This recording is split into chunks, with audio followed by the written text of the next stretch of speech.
It's my pleasure to now welcome to the Scarlet Faithful podcast, Rutgers Athletic Director, Pat Hobbs.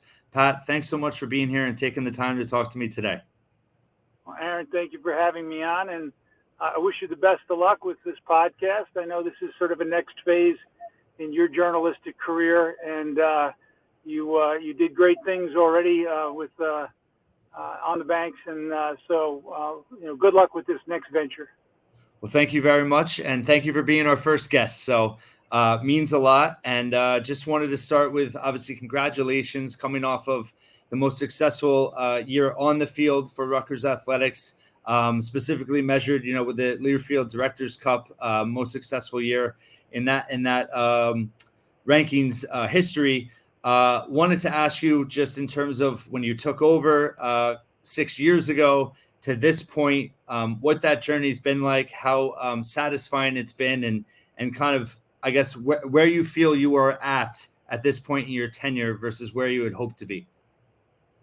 Well, first of all, thank you. We're very excited as an athletic department and as a university that all of the things that we've all been working very, very hard on together are now starting to pay dividends. They're starting to produce the results that we believed that we would achieve.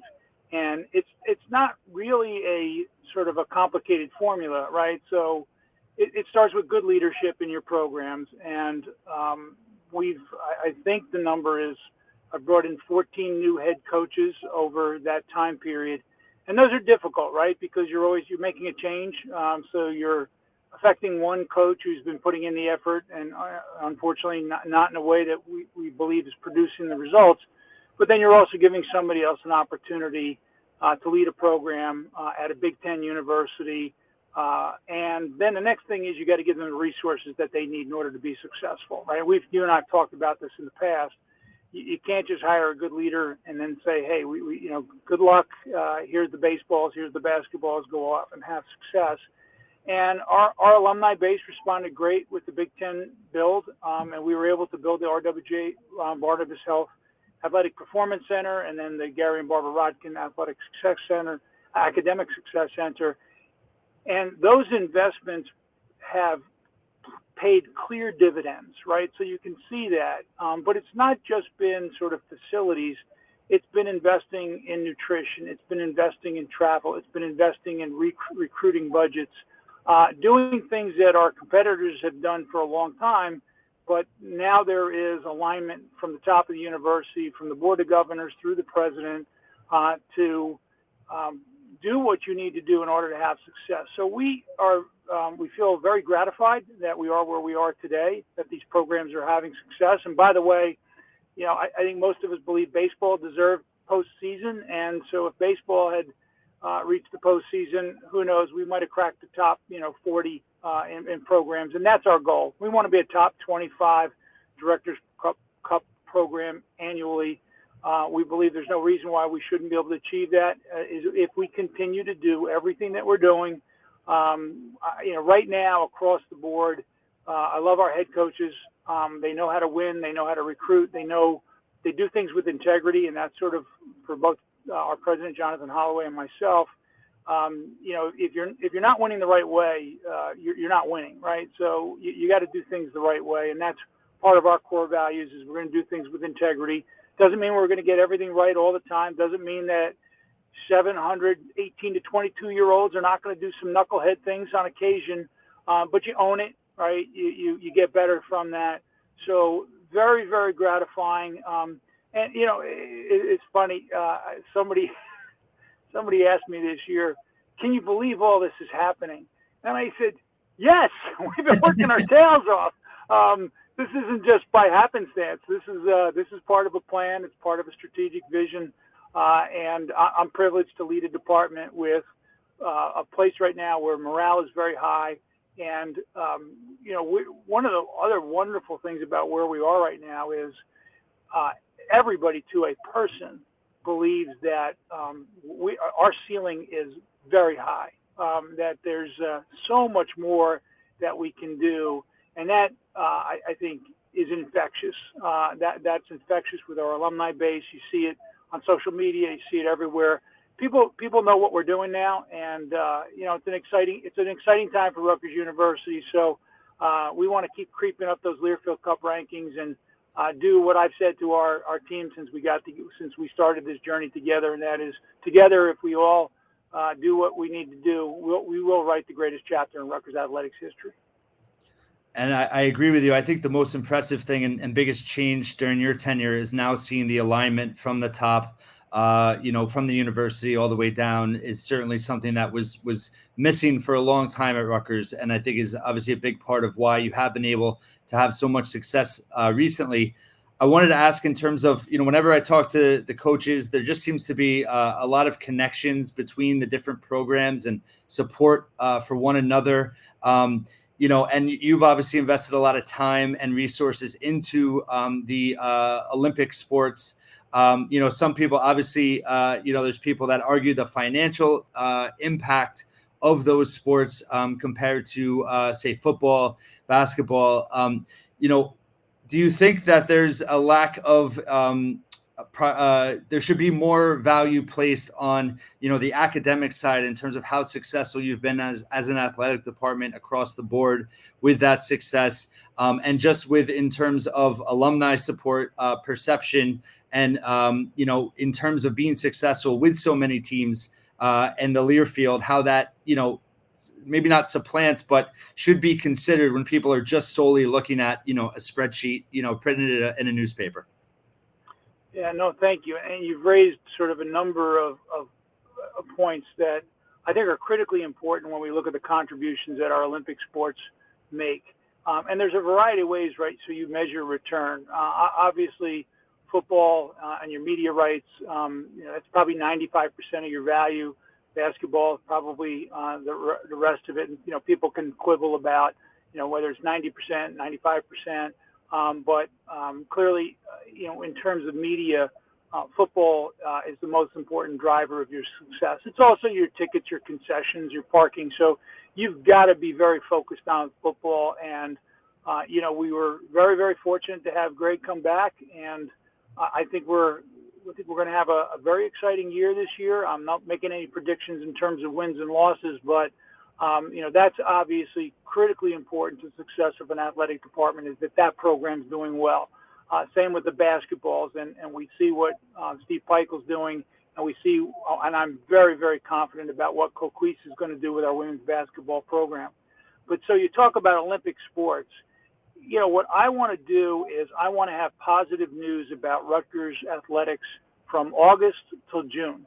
Right. And so you start with the soccers. You look at what women's soccer did getting to the Final Four last year. You look what field hockey did. One of the strange benefits of the pandemic was people were sort of stuck at home, and they started streaming sports that they'd never watched before. The number of people who said to me, I watched field hockey. That's actually pretty interesting. I don't know if I'll ever understand the rules, but I think it's a really cool sport. And I assured them that I will never understand the rules, but it is a really cool sport. And why I bring that up is, first, we'll talk about academics, but in terms of athletics and the contribution that those sports make, from August through June, and that's what occurred this year with baseball, right? You are in the headlines, right? You are in the news. You are in social media. And that has value to the university, right? That raises the brand of the university. And so I don't want to just sort of have, use whatever metaphor that you want to use in terms of an athletic department's contribution to a university, but we definitely create brand equity. You can be negative, right? You can be negative to brand equity, but you can also be positive.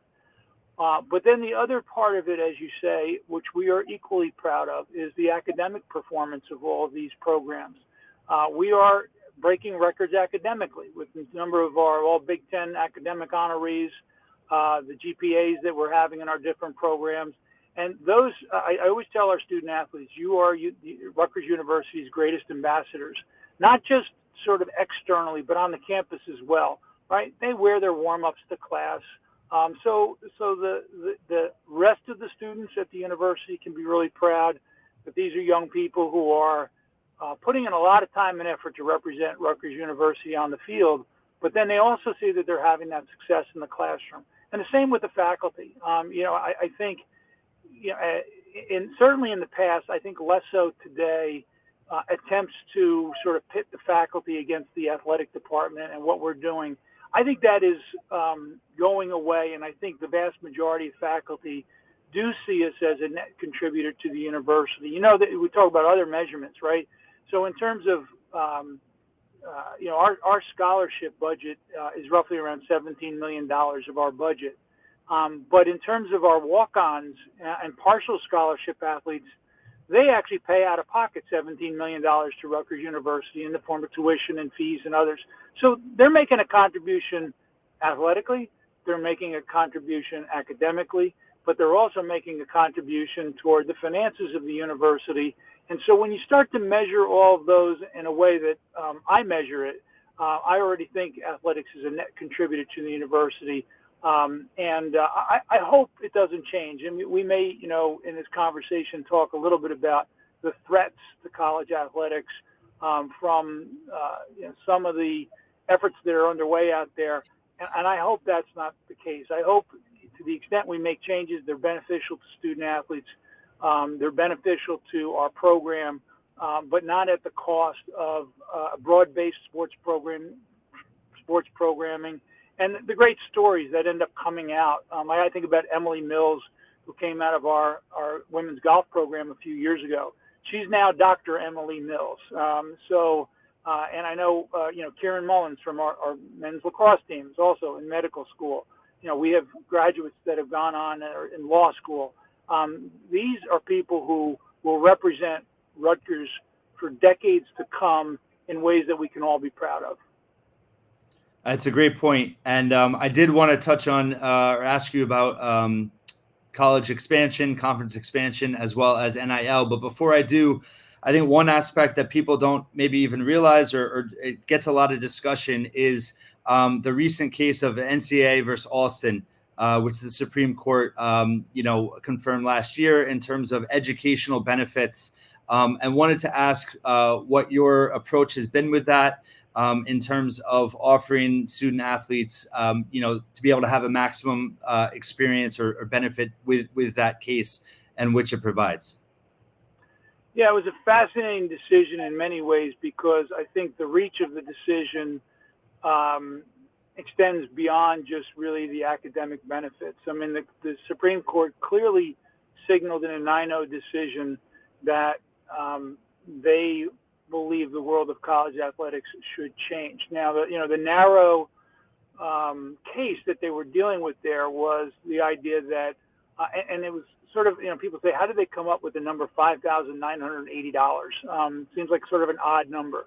Well, what Judge Owens did in the Southern District or the Northern District of California in that trial court case was she added up all of the athletic-related benefits awards that could go to student athletes and put a dollar figure on that of $5,980.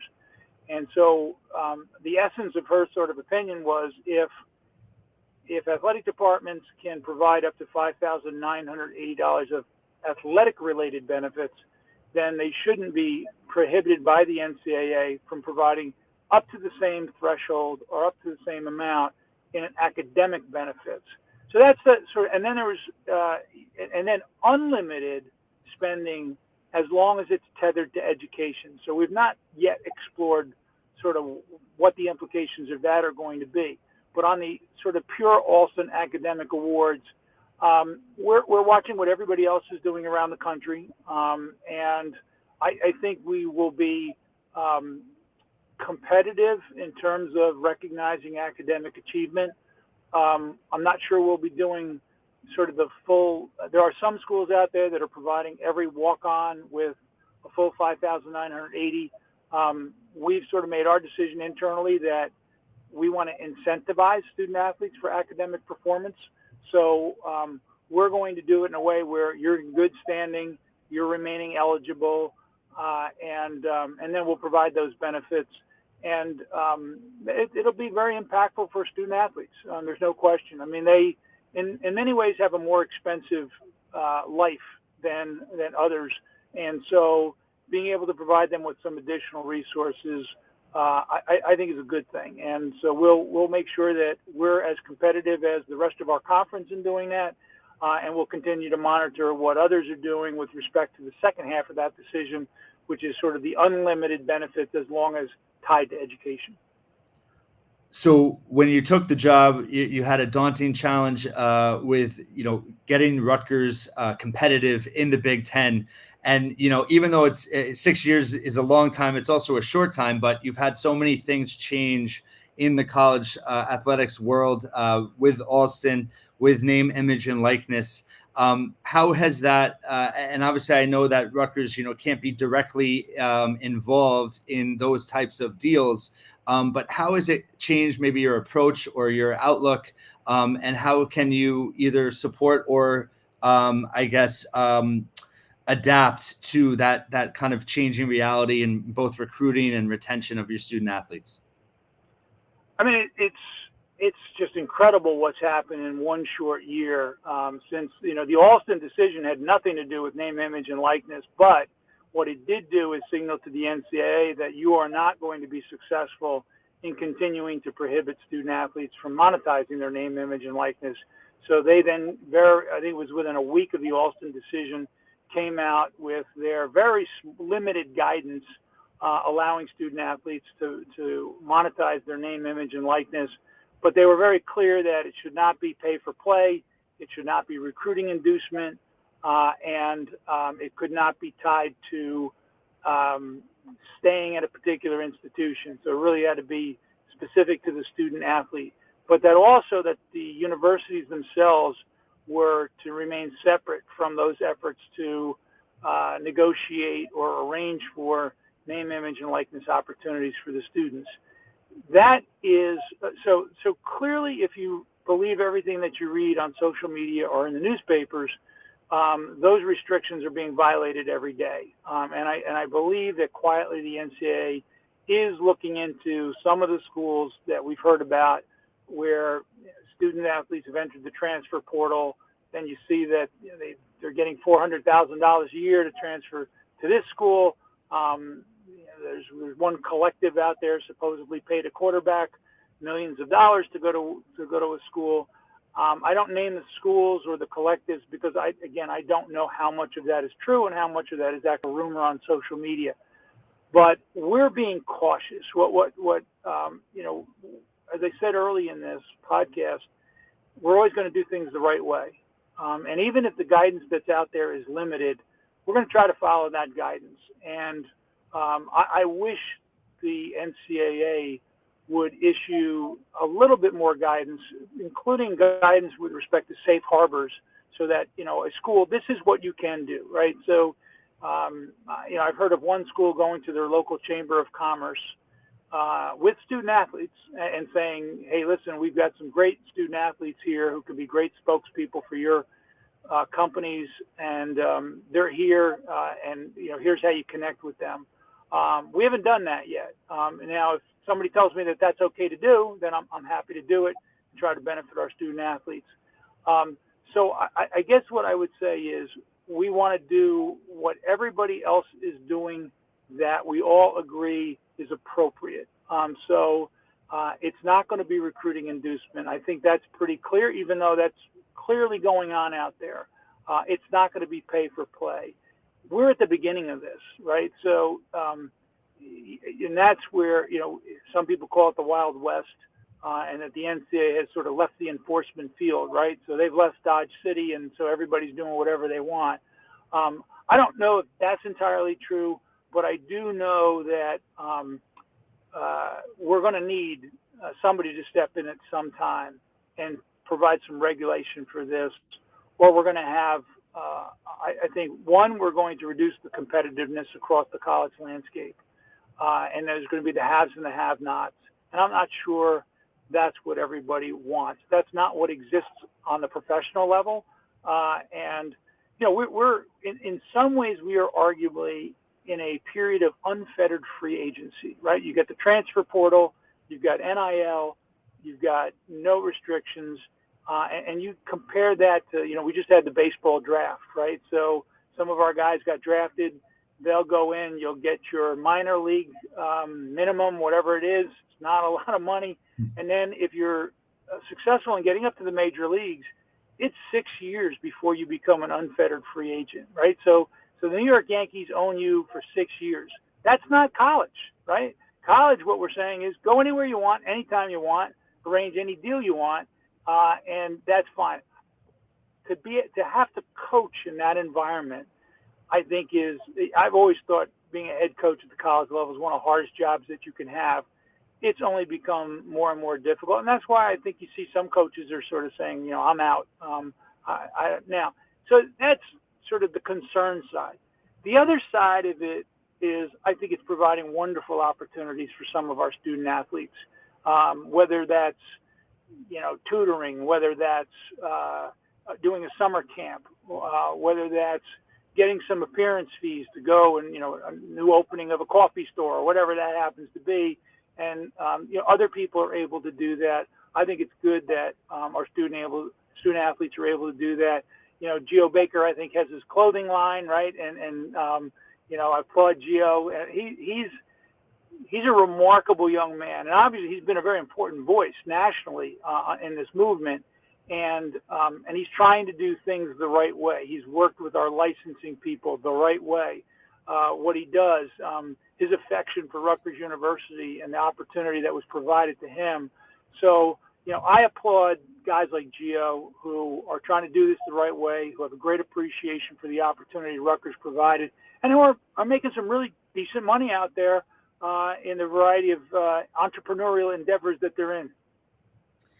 Absolutely. And spoke to Gio this week about it and just his passion for Rutgers and how he wants to help Rutgers continue to achieve both success athletically, but also help provide opportunities for student athletes now and in the future. So definitely think, he's going to make a big imprint off the field moving forward as well.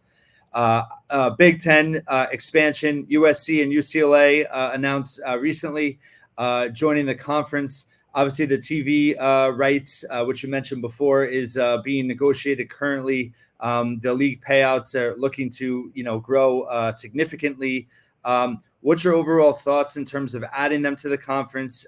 Any potential concerns with travel, logistics, and I guess how it helps you project the future in what Rutgers wants to do, knowing that TV rights and all that is looking to increase by quite a lot relatively soon. Yeah. First of all, welcome USC and welcome UCLA. I'm excited about it. I certainly understand the concerns that are out there. It's obviously a big blow to the Pac-12 to have those teams come to the Big Ten. But the way I look at it is they sought out the Big Ten, right? They approached the Big Ten about joining us, and you have to look at that, and then you have to start to examine from a variety of factors.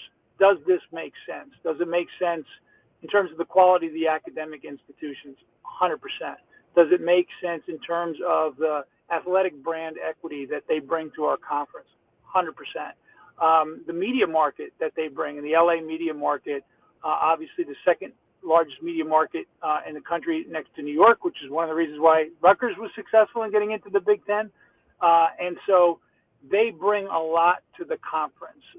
And obviously the media rights partners are looking at us differently now that we have USC and UCLA. So I talk about the challenges, talk about scheduling. From a football standpoint, I think that might be the easiest piece because you play 1 day a week. And if the scheduling is done in a way where perhaps following a West Coast trip, you have your bye week, right? So we've got a couple bye weeks built into the calendar. And so if you follow a bye week, then even though you're sort of losing a day coming back, because it's a bye week, I think you can manage that fine. Bigger challenges when it comes to basketball, although you can sort of do a West Coast swing, right? And you can go, maybe it's a Nebraska, UCLA, USC swing that you do. The conference is always looking at our spring break schedules and all the rest of those schedules so that you're trying to do it in a way which minimizes the impact on student athletes. More challenging with sports like baseball and softball that, go out for a long, weekend 3-game set. We've got to look at that. We've got 2 years to look at that before we have to be ready to go live with those schedules. The good news for Rutgers, in contrast to some of our other members of the Big Ten, is, and you won't be surprised, we checked this, right? How many flights go daily from Newark Airport to LA? I think there are 11 flights on United every day going out to LA at pretty reasonable prices, frankly. So where, your initial thought was, oh my goodness, we're going to have to charter every team going out there. Now I don't think so. One of the other pieces of this that's going to be important, because we care about the academic success of our students, is sort of how did you manage then class time when you have these West Coast trips that you have to make? Well, if there was sort of another benefit to the pandemic, is we all learned how to do online education much better.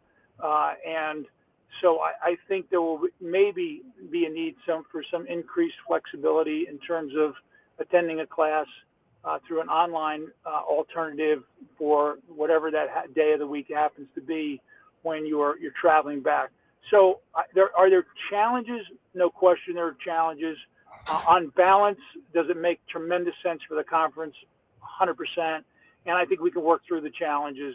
But it's exciting. I look forward to that first day that the USC Trojans are on the field at SHI Stadium, and I know it'll be a sellout. It'll be packed 53,000, and it'll be an exciting day. And obviously, taking your basketball team to Pauley Pavilion is pretty exciting as well. John Wooden. You think about all the history. So a really exciting time for the Big Ten. Exciting time for Rutgers. But and I'm not sure we're done, right? I mean, it's probably a follow-up question is sort of what next with the Pac-12 and the Big 12 and the ACC. Difficult to predict. I think there are a lot of legal challenges to further movement. There's obviously the importance of being in media markets that will be excited about further addition. And so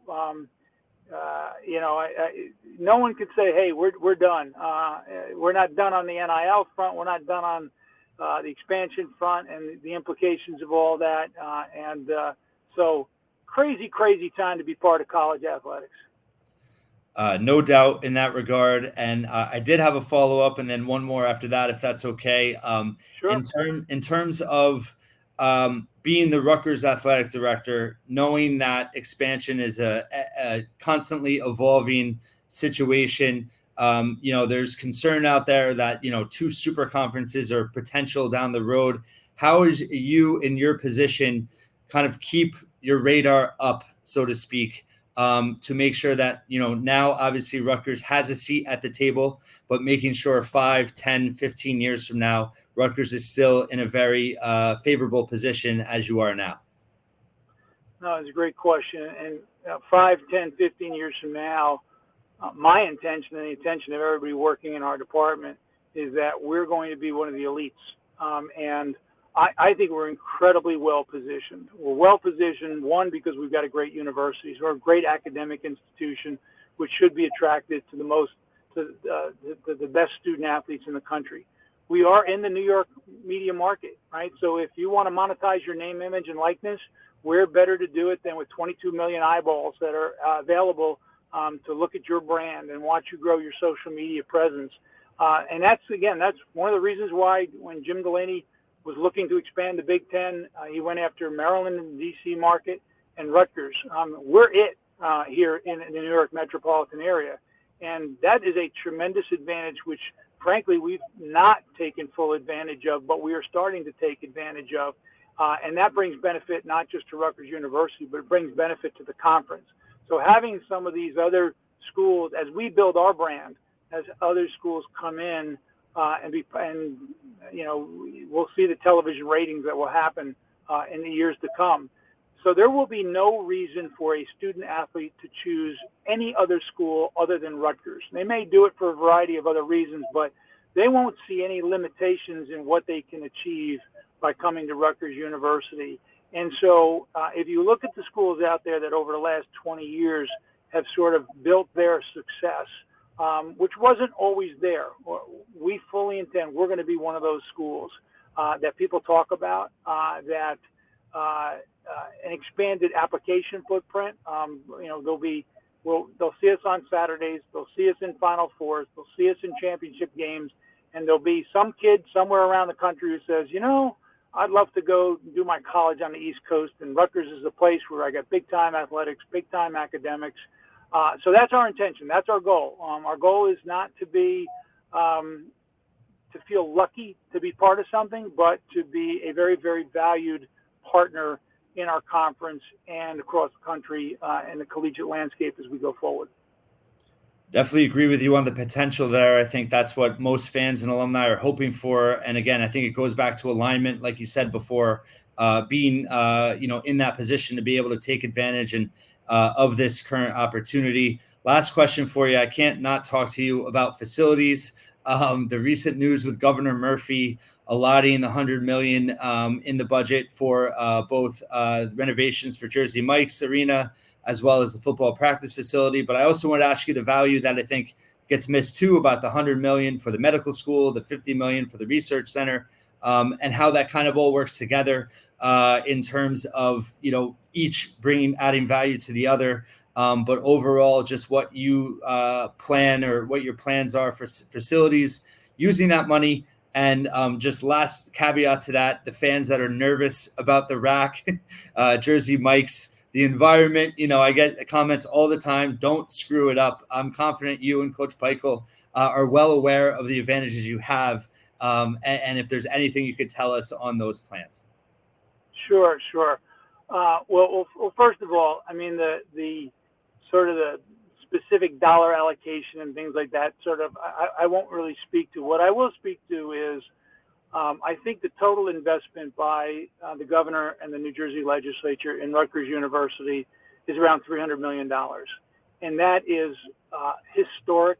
It is sort of breathtaking in a way that we're at a time with leadership in the state, both in the executive and in the legislative branch, where they see we have a great university, and we need to invest in our university, and we need to help that university continue to grow. When we still are the largest merger in higher education history, right? When the medical schools and the hospitals were brought in as part of Rutgers Biomedical and Health Sciences, RBHS program, that was the largest merger. And that was obviously with the involvement of the state. And this I almost view as a follow-on to that, of a recognition that that's been fully integrated now. We've got our health sciences, our innovation hub, all of these different pieces can make the State University of New Jersey. And that's like, people ask me what's the brand of Rutgers? What's it known for? And I say, it's the State University of New Jersey. It's the flagship. And so to see our elected leaders invest in the flagship is, I think, an incredibly important day for New Jersey, because the dividends that will accrue as a result of these investments are going to be long-lasting, and they're going to be very beneficial to everyone in New Jersey, not just people associated with Rutgers.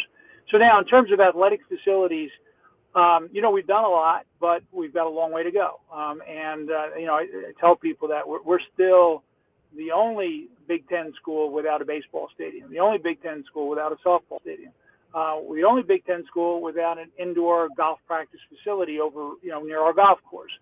So there are a lot of things that are needed, but what you also have to do is prioritize investments that are going to have a return for the university and a return for the people in New Jersey. Jersey Mike's Arena is long overdue for a renovation. In some ways, the building known as the Rack was obsolete the day it was opened, right? There's all sorts of stories about how it ended up the trapezoid that it is, with half the bathrooms that it should have. And so what people can take comfort in is that the design work that we've been involved in actually makes it, I think, even a scarier place to come to play. If we're able to do if we're able to follow through on the work that's been done from a design standpoint, it's really going to be an incredibly exciting place for our student athletes to play. And that's not just 2 basketballs, that's wrestling, that's volleyball.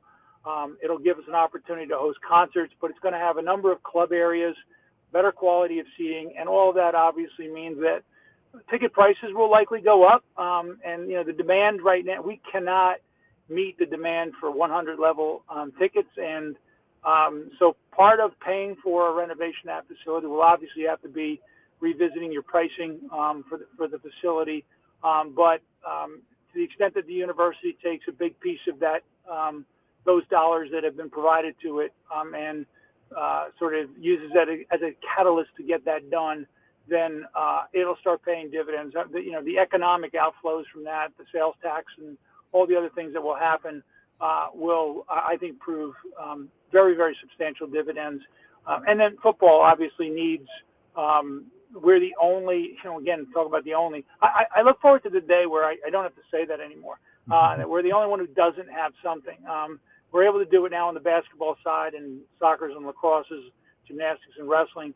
But we still are the only school in the Big Ten, perhaps the Power Five, to not have a permanent structure indoor practice facility, right? We have the bubble, and the bubble was built in 1986 as a temporary facility, almost 40 years later, temporary facility.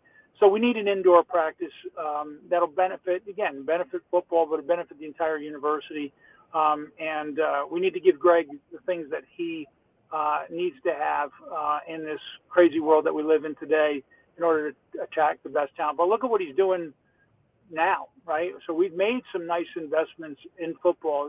The Marco Battaglia practice fields are best in class. We've made some nice upgrades into the Hale Center. And so we are doing all of the things that we can do as quickly as we can to advance Rutgers athletics, because I treat every day with a sense of urgency. And, as long as we all do that, because 5 years goes very, very quickly. I tell you, as you said, I'm coming up on my 7th anniversary at Rutgers University on November 30th. And it does not seem like 7 years. I got to tell you, it feels more like 2 or 3 years. So if the next 5 to 7 years goes that fast, we got a motor. Rutgers Athletic Director Pat Hobbs, thank you so much for all you've done for Rutgers Athletics, continue to do, and thank you for your time today. I really appreciate it. Thank you, Aaron.